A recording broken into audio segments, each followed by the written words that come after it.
and not as knowledgeable as Professor Babbling, but I don't think I have the determination to protect every student in Hogwarts. How much worse will it be than them? Zhang Su's words can be described as sonorous and powerful. It was the first time for the Hogwarts students present to see Zhang Su in full bloom. In the past, he played with him and went to the greenhouse to study the practicality of herbal medicine. Zhang Su, who is the method, disappeared. Zhang Su, who usually gave them oranges with a smirk, disappeared, and Zhang Su, who often told them that friendship is magic, disappeared. In their eyes, Zhang Su now is like a mountain with a heavy shoulder and a back against thousands of waves, lying between himself and the Dark Lord. Voldemort looked at Zhang Su carefully and carefully again, and then said, "Yes, but you have to pay a price. Master, please leave this task to me." Bellatrix Lestrange suddenly stepped out and said. Voldemort glanced at Bellatrix, then nodded. Bellatrix walked towards Zhang Su, and kicked Harry Potter, who was struggling to get up, to the empty seat beside him. An extremely distorted smile appeared on her face, her tongue stuck out from her mouth from time to time to lick her lips lightly, and the wand in her hand kept shaking with her excited emotions. "Every time you accept my Cruciatus curse, I cast a hostage. What do you think, Mr. Zhang?" Bellatrix said to Zhang Su in a strange, soft voice. Without hesitation, Zhang Su said to Bellatrix in a light tone amidst the voices of "No, Zio Su, you go first and leave us alone, okay?" His tone was the same as his answer when his classmates asked him if he wanted black pepper sauce for steak. Drilling the bone without any hesitation, Bellatrix shot at Zhang Su as soon as she raised her hand and cursed. A little sweat broke out on Zhang Su's forehead, who took a hard blow. The Cruciatus curse is aimed at the soul, and the pain from the soul makes people mistakenly think that the pain comes from every cell in the body. Zhang Su could feel that his soul was hit hard, but there was no pain as expected. "You can choose who to leave," said Voldemort, standing beside Bellatrix. "Ron." Zhang Su pointed to the worried redhead and said. "No, let Ginny go first," said Ron, shaking his head, pulling Ginny to stand up, who had been limp in his arms from seeing Harry being tortured. "Stop talking, come here quickly," Zhang Su suddenly scolded. It was the first time that Ron, who saw Zhang Su angry at him so much, was taken aback. After handing Ginny to Hermione, he left the seat guarded by the Death Eaters. When Ron walked up to Zhang Su hugged Ron and said to him, "You go to the front compartment and watch over, don't let other students come over, remember." After Zhang Su finished speaking, he pushed Ron away. "Come again," Zhang Su said. Drilling the bone this time, more sweat broke out on Zhang Su's head. This time the power of the Cruciatus curse was obviously a little stronger than last time. Bellatrix seemed to be playing psychological tactics. The power of each Cruciatus curse was stronger than the last one is bigger, and it is easy to create a feeling of fear. "Lawrence, let's go." Zhang Su pointed to a white-haired girl on the seat and said. "Why me?" Lawrence asked tremblingly. "I obviously thought about it before. You are the youngest, so let's go, Molly." Zhang Su interrupted her. He didn't want others to know that Malfoy's distant cousin and Bellatrix's distant cousin and niece were under the influence of the family. Instructed the attempted assassination of himself. Lawrence left his seat with his head down, and when she walked up to Zhang Su, he suddenly hugged Zhang Su. "Come again, let's do it twice this time," Zhang Su said to Bellatrix. Another 2 Cruciatus curse, one heavier than the other. Zhang Su was already sweating profusely. "Hermione, take Ginny and leave," Zhang Su said. Hermione didn't say anything, just helped Ginny out of the carriage. After Hermione walked to the next car, she saw Ron sitting on the ground with his head in his arms, tears dripping down his cheeks on the floor of the car. Hermione put Ginny on the seat in the next compartment to lie down, then sat beside Ron, and together with Ron, they listened to Zhang Su's voice of "come again" from behind, and the leaving students passing by. The sound of running around them. Not long after the students escaped from the Death Eaters, there was a loud sound of footsteps in the carriage. After receiving the news, Percy rushed over with a lot of people, and Ron immediately stood up, spread his hands, and stopped them all. "Get out of Ron," Percy yelled at Ron. Ron looked at his brother calmly and firmly, and said, "Do you want to increase the hostages of the mysterious man so that Zhang will suffer more?" Percy, with blood all over his face and robes, fell silent for a moment, and the students who came with him also fell silent. Cough again. Zhang Su's voice came from behind Ron, and at the same time, Luna came with tears all over her face. "He can't stand still." Just as Luna finished speaking, The sound of a heavy object falling to the ground came. The sound of sobbing began to appear in the silent carriage. Come again.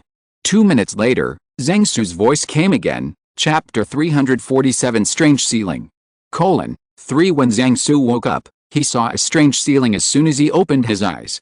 The UK has suffered violent attacks in many places this time, causing a large number of casualties. We strongly condemn this brutal act against innocent people. However, as a family member of the victim, I can't help but ask your country's Ministry of Magic a question. As early as a year ago, Zhang Su brought back the news of the return of the leader of the largest violent organization in your country, and in the following days during the year, I appealed to the Ministry of Magic of your country many times in the media on this issue, and I hope that your country's officials will face up to this issue. It's a pity that I haven't seen any effective actions from your country's officials in the newspaper reports over the past year.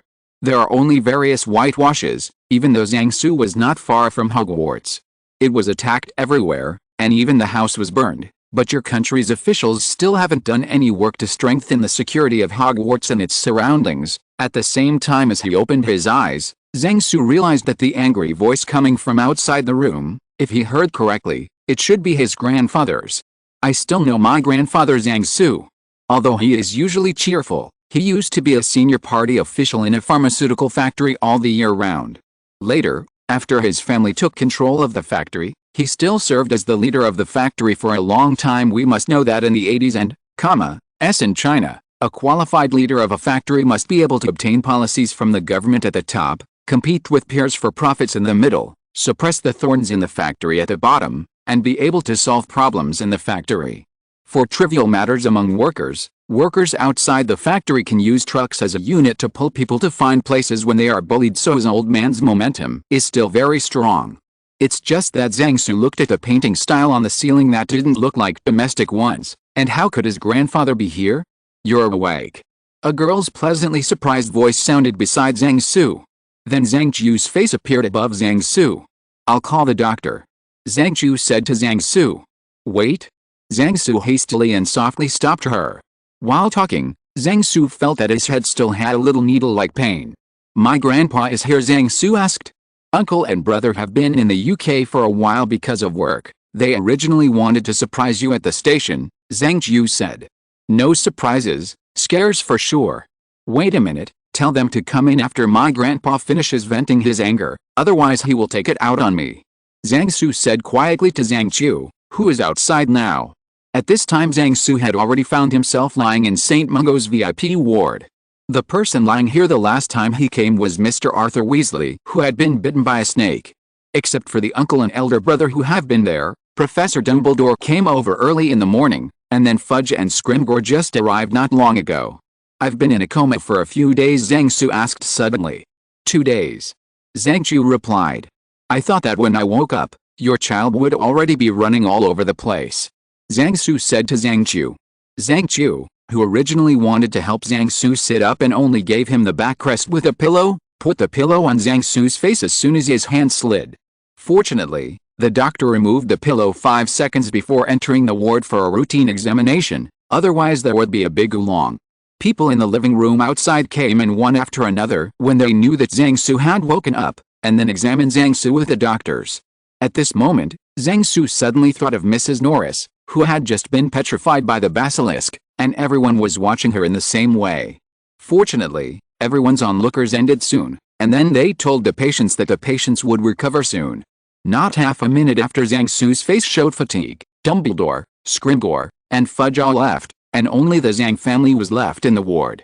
After everyone left, Zhang Su's face recovered, and he asked the family members sitting aside, Grandpa, Dad, why are you here? I originally came to the UK to discuss the import business of a batch of team training equipment. Zhang Su's father, Zhang Xiandong, is now in charge of the football club he founded. Zhang Su's grandfather, Zhang Feng, said directly, come for a stroll. How do you feel now? Zhang Feng asked. It's just that my head still hurts when I want to move. Zhang Su replied. Zhang Feng thought for a while and said, you have hurt your soul. Since ancient times, medicine and medicine have not been separated, and the Zhang family has always passed on medicine, so Zhang Feng's medical skills are also very good. Zhang Feng continued, You stay in the hospital here for 2 days first, and then go home when the situation is stable. I will find some old brothers to help you take a look when I go back." Zhang Xiandong peeled an orange for Zhang Su, put it in Zhang Su's hand, and said, "In the past 2 days, you should eat more and sleep more. For your problem, adequate sleep is the key to recovery. Don't think too much about this matter. Your principal said he will deal with the aftermath. Your grandfather and I won't come here for the next 2 days. We'll pick you up after you're discharged from the hospital. Recently, little girls have been coming to visit you. It's embarrassing for us old guys to be light bulbs here. It's just that you have to think about how to explain this incident to your daughter-in-law when you go back." As expected of his own father, this reminder made Zhang Su's head feel like it was going to explode, and he could already imagine how miserable he would end up when he went back. At this moment, someone knocked on the door of the ward, and a middle-aged woman with exquisite curly blonde hair and glasses studded with jewels stood at the door. "Excuse me, may I bother you?" the person said. After Zhang Feng and Zhang Xiandong saw the visitor, they turned their heads and looked at Zhang Su dumbfounded, their eyes filled with "My dear grandson, you have gone bad in England and son, your taste is so strong." Zhang Chu, who was watching this scene from the side, covered his mouth and laughed.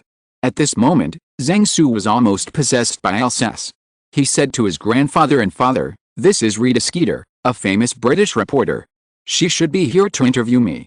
Then Zhang Su said to Rita Skeeter, "Sorry, Ms. Skeeter, I haven't recovered yet, so I can't accept the interview." Rita Skeeter was clearly prepared for rejection, and left after leaving a large scroll of written interviews in parchment. Zhang Feng picked up the written interview and saw that the nearly 1 meter long parchment was filled with various questions that Rita Skeeter wanted to ask Zhang Su. "This reporter's question is really sharp," Zhang Feng said while reading it. "This reporter is known in the British wizarding world for her sharp and tricky questions." Zhang Chu explained, "In her reports, even the Minister of Magic and the Headmaster of Hogwarts dared to criticize wantonly, but most of them were intentional. It is a trick to create contradictions and fabricate content to attract attention. Such a reporter is a double-edged sword." Zhang Feng said. "Grandpa, why don't you help me answer her questions?" Zhang Su said, "Anyway, bragging doesn't pay taxes, so you just brag hard for me." "That's good," Zhang Feng said after putting away the parchment. "I'll touch this British pen when I'm free these 2 days. Next, Zhang Su just wanted to ask how the matter of that day was resolved in the end, but before he could say anything, another guest came. "Oh, you're awake, Zhang." Following the loud and excited voice, Mrs. Weasley walked in carrying a big basket. Fortunately, Zhang Su's grandfather and father were nearby. Mrs. Weasley did not kill Zhang Su this time, but just held Zhang Su's hand and thanked him for saving Ginny, Hermione and Ron. After saying the words of thanks, Mrs. Weasley took out a large plate full of sandwiches from the basket she brought. Only then did Zhang Su know that his grandfather, father and aunt's 3 meals a day for the past 2 days were all Mrs. Weasley took over. Chapter 348. After Zhang Su finished his lunch, his grandfather and father left. According to their family, it's fine when a person wakes up, and he doesn't need to be with him when he's not a child.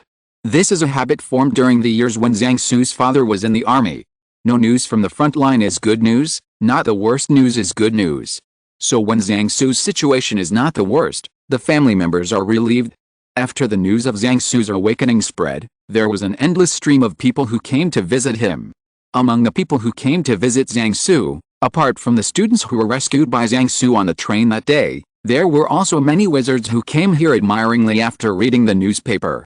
On the second page of the Daily Prophet on the second day of the accident, a full page was reported in detail about Zhang Su exchanging hostages under the Cruciatus curse. There was a large box of condolence letters sent to St. Mungo's to Zhang Su that day. Today, after the news of Zhang Su's awakening spread in St. Mungo's, many people came to express their condolences to him. Later, Zhang Su, who was so annoyed, simply asked Zhang Chu to hang a "Do Not Disturb" sign outside the wards the next day. Only now did Zhang Su have time to study the newspapers of the past few days. At that time, after letting the last hostage leave, Zhang Su couldn't bear it completely and passed out. After waking up, there were too many people who came to condolences, and everyone was afraid that he would be hurt, so he didn't say much. So he didn't say anything about the subsequent development of the matter. Can understand while he just arrived piecemeal and listened to the people around him. Shortly after he fainted, Dumbledore arrived with a large army, and then Voldemort and Dumbledore fought in front of everyone, and it turned out that Dumbledore won a move. That's all Zhang Su has learned so far, and what Zhang Chu said is basically the same. You stay with me all day, isn't it boring? Zhang Su asked Zhang Chu while reading the newspaper. The Ministry of Magic is in a mess now. Zhang Chu said, my parents go to work in the ministry early in the morning and don't come back until late at night. Cedric is even worse. He has lived in the ministry for several days gone. Diagon Alley was severely damaged this time, and more than half of the shops have not yet resumed business. So you come here to chat with the possible recipients of the Order of Merlin First Class, Zhang Su said while looking at the newspaper. What Zhang Su held in his hand was today's Daily Prophet, and the newspaper was seriously discussing the possibility of rewarding Zhang Su the Order of Merlin. It can be seen from the report that Fudge, who announced that he will step down after the new Minister of Magic is confirmed, publicly stated that he will do his best to win the Order of Merlin First Class medal for Zhang Su. As a vested interest, Zhang Su was too lazy to complain about Fuji's practice of not forgetting to find opportunities to restore his image at the last moment. It's not just the first-class medal of the Order of Merlin, you also have a great chance of appearing on the Chocolate Frog card. It was Percy who spoke, and he entered the ward with Cedric. The do not disturb hanging outside the door is only for strangers, not acquaintances.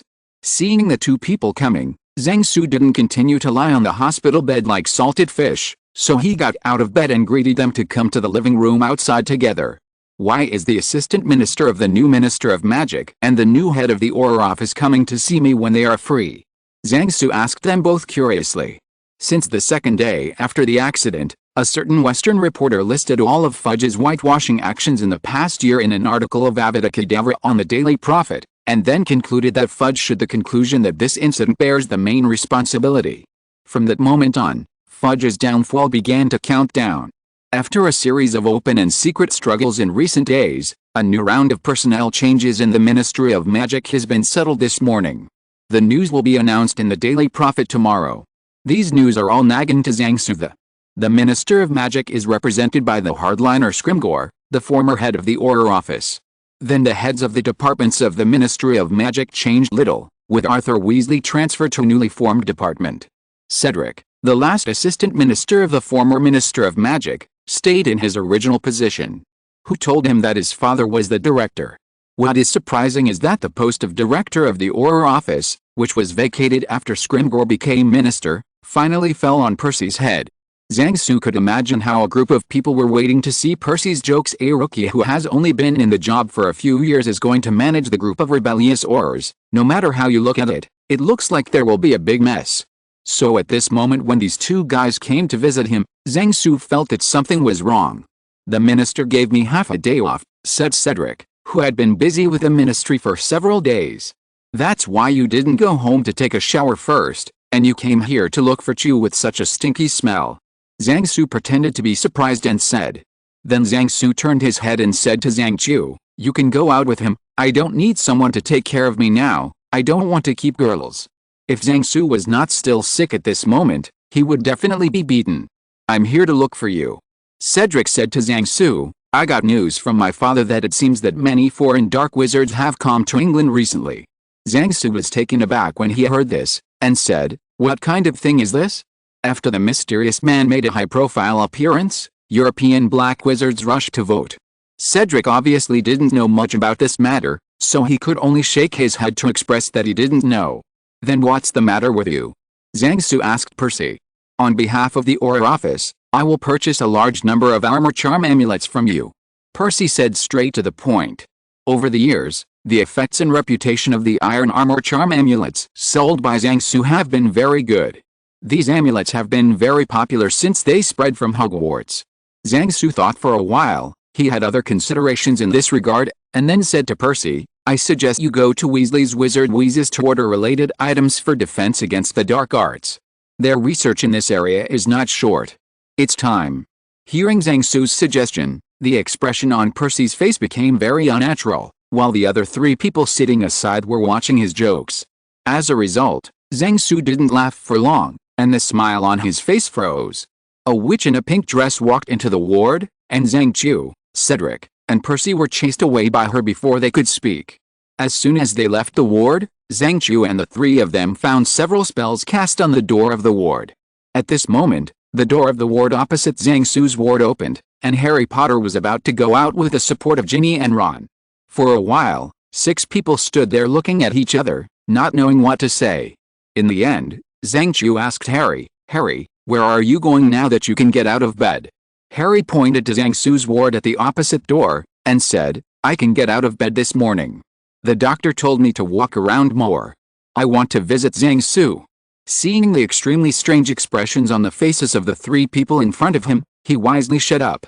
"He's receiving a very important guest now," Cedric said to Harry seriously.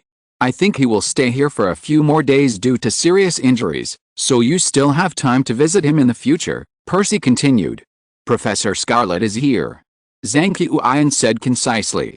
The 3 of Harry and the others nodded half understanding, and suddenly realized that the people on the opposite side were not in the same world as themselves. Chapter 349. Of course I will go back to my hometown after the war. In Zhang Su's hometown, the weather at the end of July is already very hot. When there is no wind, people can sweat all over just by sitting still. However, since returning to China, Zhang Su's heart has always been chilly. On the first day back home, Zhang Su was sent to the hospital for a comprehensive examination as soon as he got off the plane. The result of the final examination is that there is no problem with the flesh injury, but the problem is that Jun has an illness in his head. In the recent period, he needs to rest, take medicine on time, sleep more, less fatigue, and avoid getting angry. And in the near future, smoking and alcohol, spicy food, greasy food, strong tea and coffee, seafood, low oil and salt will also be banned. Then Fu Rong, who came to the hospital with Zhang Su, wrote down all these items in a small notebook, saying that she would definitely supervise them carefully during the summer vacation. So when Zhang Su came home and had a family dinner at home, he could only watch the taro braised pork, roasted duck with plums, deep-fried spring rolls, barbecued pork in honey sauce, pork ribs in black bean sauce, salt-baked chicken, etc., and he could only eat the boiled lettuce and boiled white meat on the plate in front of him. After dinner, Mr. Zhang Feng, who was waving a sunflower fan, decided to send Zhang Su back to his old home in the mountains tomorrow in order to allow Zhang Su to rest better. So early the next morning, Zhang Su, Fu Rong, and Gabriel boarded the car into the mountain together. The village of Zhang Su's hometown is located in a valley in the Shiwanda Mountains. There is a small river passing through the valley, and various medicinal materials are planted in the fields beside the river. At the very end of the valley is Fuhu village where the villagers live.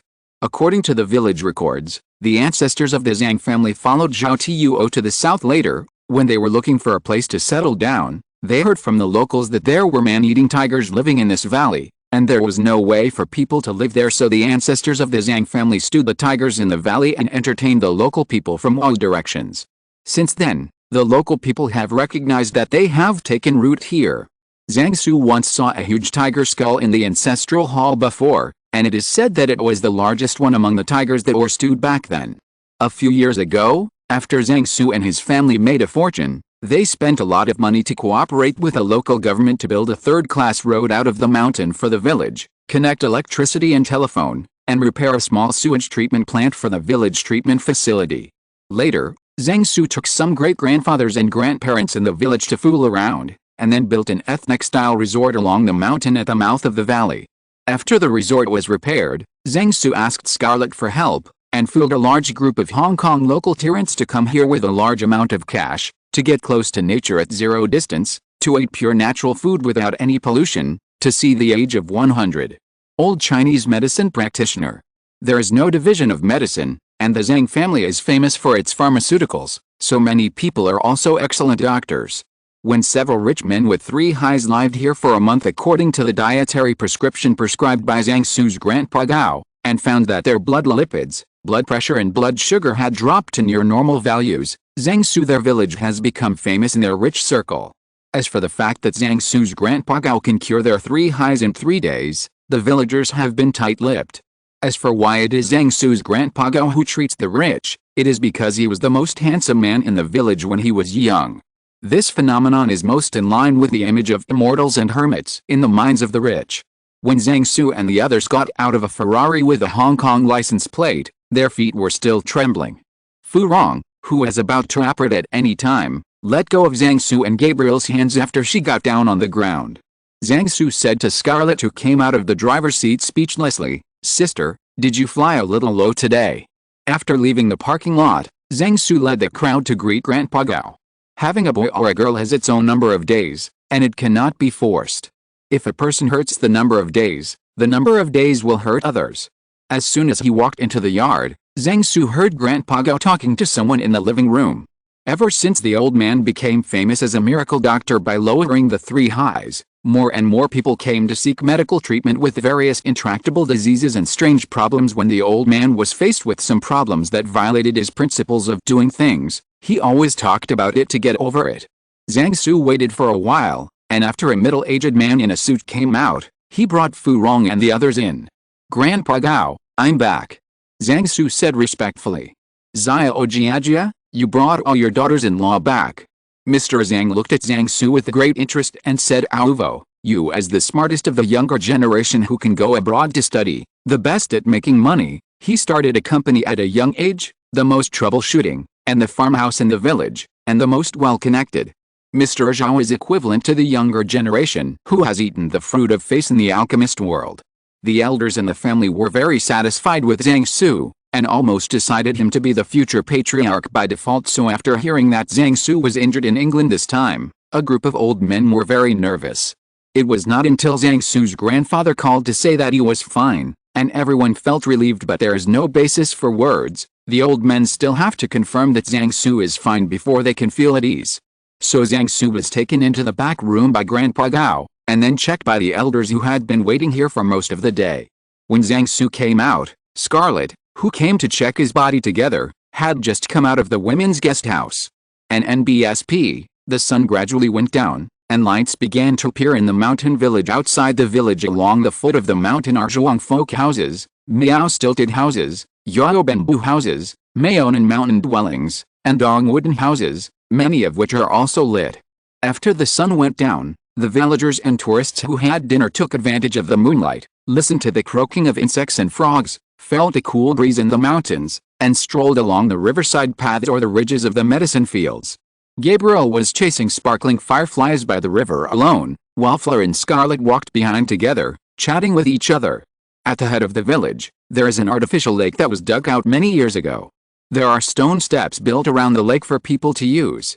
It is said that a tourist found a stone step engraved with the year name of the first year of dating. In the center of the lake is a deep hole connected to a bottomless underground river.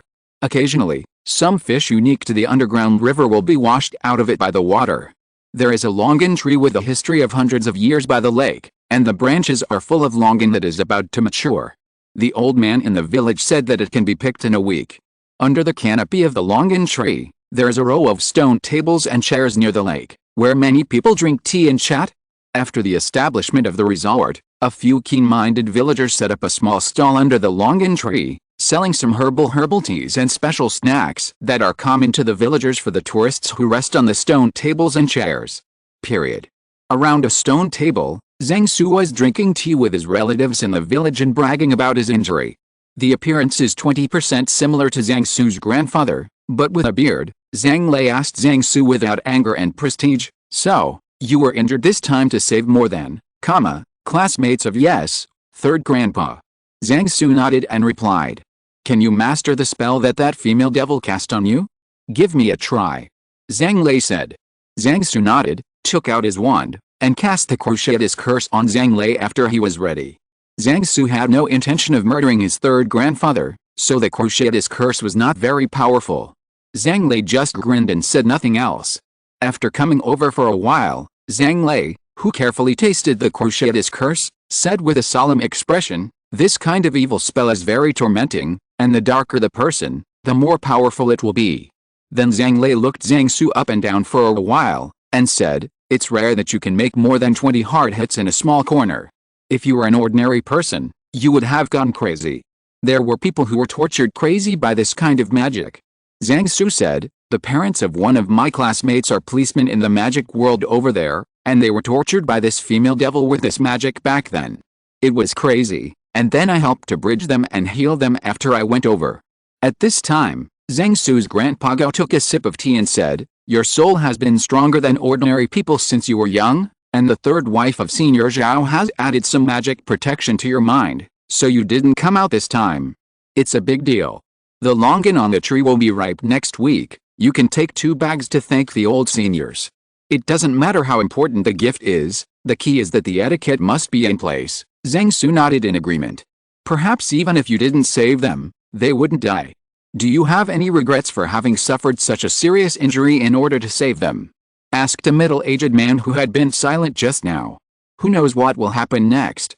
Zhang Su said solemnly, "Fourth uncle, didn't you often tell me that if you want to be in the position, you should seek his own government, and if you are in the position, you should do your duty?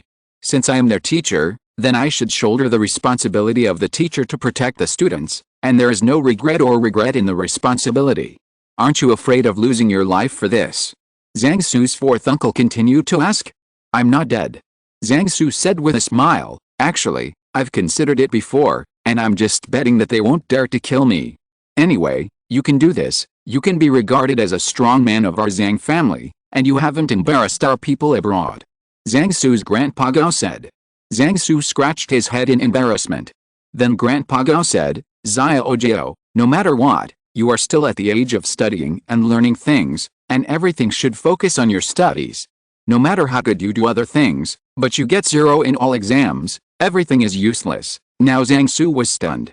"I am one of the top students at Hogwarts. No matter how bad the exam is, I won't get 0s in all the exams. Not to mention other subjects, I can at least pass the Muggle Studies class." The report card of his ALS exam was sent to the embassy first, and then sent home, and the calculation time was just about the same. "Why, he got 0 marks in all the exams." Zhang Lei suddenly said loudly, "If this is the case, he will be thrown abroad as a shame." Grandpa Gao took out a roll of parchment from his pocket, spread it on the table and said, "Xia Fang sent over Xiao Jia's foreign report card this afternoon. Although I don't understand English, I still know a little pinyin. So there is no mistake in the report card. And I still know what the row of 0 eggs on the report card means." Zhang Su's fourth uncle leaned his head over and said in an incredible tone, "No matter how bad it is, they won't all get 0 eggs. Could it be that they all forgot to write their names? The voices here are a bit loud, and the surrounding villagers and tourists heard that some people got 0 marks in foreign exams, so they all came over to watch the excitement." Zhang Su, who had recovered from his bewilderment, stretched his head over. He saw that this piece of parchment was his own ALS report card, and it was true that all the grades behind all subjects were O. Chapter 350. You returned to your hometown after the war. While Zhang Su was watching the 0-egg transcript, Harry Potter came to the village office near the burrow and picked up the public phone there. Not long after pressing the phone number that he thought he would never call, someone picked up the receiver on the other end of the phone. After Harry heard the voice on the other end of the phone, he hesitated and said, "Aunt Petunia, it's me, Harry." The other end of the phone obviously didn't expect that the caller was Harry Potter, who had been away for more than a week, and he didn't know how to answer for a while. "Aunt Petunia, are you free next Wednesday?" Harry asked cautiously. "I'm going to Godric's Hollow next Wednesday." Harry thought his aunt knew where Godric's Hollow was, because he distinctly remembered hearing about it from his aunt once, many years ago. There was no voice on the other end of the phone, only the sound of heavy breathing was transmitted to the other end of the microphone. A long time passed, maybe 5 minutes, maybe 10 minutes, just when Harry thought he would hang up the phone at any time, he heard "Okay, I'm free" from the microphone. These few words seemed to have drained all of Petunia's strength, and the sound of her panting was transmitted to Harry's ears through the electric current. "We'll be at Privet Drive at 9 o'clock next Wednesday morning," Harry said hastily. After a hum on the other end of the phone, there was a diddy sound after hanging up, and then Harry put down the microphone like 1,000 pounds. Today is a sunny weekend, and Dudley is going to take part in a boxing match today. At almost 5 o'clock in the afternoon, Dudley and Vernon Dursley returned to their home at number 4 Privet Drive with the joy of winning. When the elated father and son walked into the living room, and the excited Dudley was about to share the joy of victory with his mother, they saw Petunia sitting on the sofa alone, motionless, as if thinking about some difficult problem.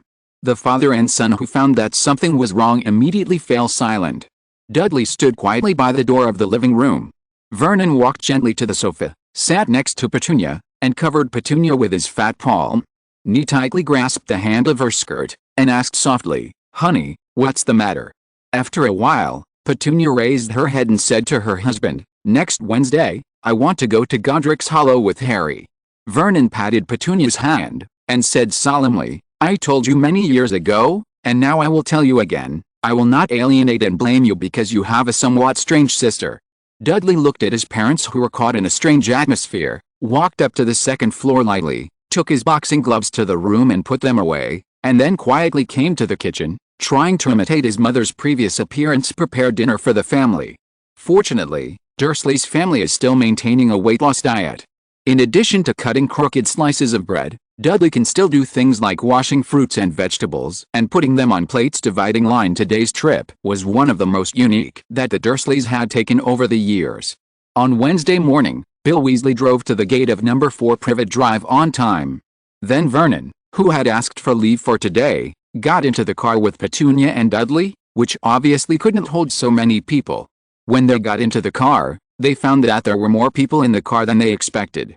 Besides Bill and Harry, who were driving, there were Mrs. Weasley, Ron, Hermione, Ginny, Black, Lupin and Twinks in the car. When the car flew in the suburbs, Vernon realized that he didn't have to worry about being caught by the traffic police because the car was overloaded. On the way, Vernon cautiously chatted with Lupin under Bill's guidance.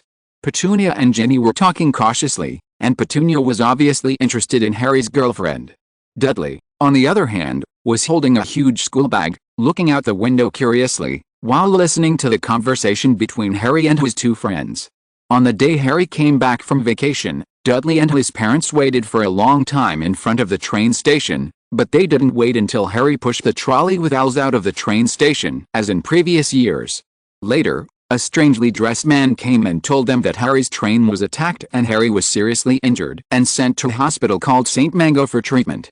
Dudley asked the man if Harry had been attacked by a Dementor. In Dudley's eyes, the most dangerous thing in that strange world is the Dementor.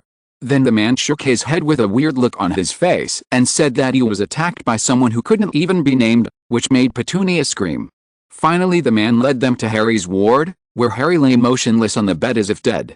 Later Dudley couldn't remember how back home. After Harry came back from the hospital a few days later, Dudley sneaked into Harry's room a few times when he wasn't home, and peeked at the newspapers he had thrown on the floor. After reading the newspaper, Dudley knew what kind of enemy Harry had encountered. In the days after his return, Harry lay in bed looking out the window all day. The Dursleys thought he was just lying in bed with his wounds recovering, while Harry was battling the enemies in his head. The car arrived at the destination quickly, and everyone got out of the car one after another. The place where the car stopped was on the edge of a square in the middle of a small town. The post office, bar and church with the most traffic in the town were located around the square. Among today's group, only Lupin had been here to visit the Potters' graves before, and Black only knew where the Potters' house was. When Lupin led the crowd past a war monument in the center of the square, everyone suddenly discovered that the obelisk had become a statue of a figure. Perhaps because of walking with the wizards, the Dursleys also saw such a change. Petunia yelled when she saw the statue, because she recognized the female statue holding a baby, which was her sister.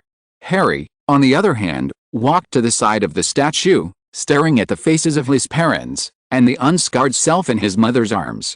After coming over for a while, Black walked to Harry's side, patted him on the shoulder, and said, "Let's go."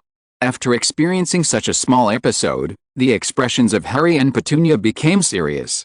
Soon, led by Lupin, the crowd came to the cemetery next to the church. End of this chapter. Thank you very much for reaching the end. Don't forget to like. Looking for more exclusive content and immediate access? Subscribe to our Patreon. Remember, every like, subscription, or donation encourages us to continue. Thanks to everyone. See you in the next video.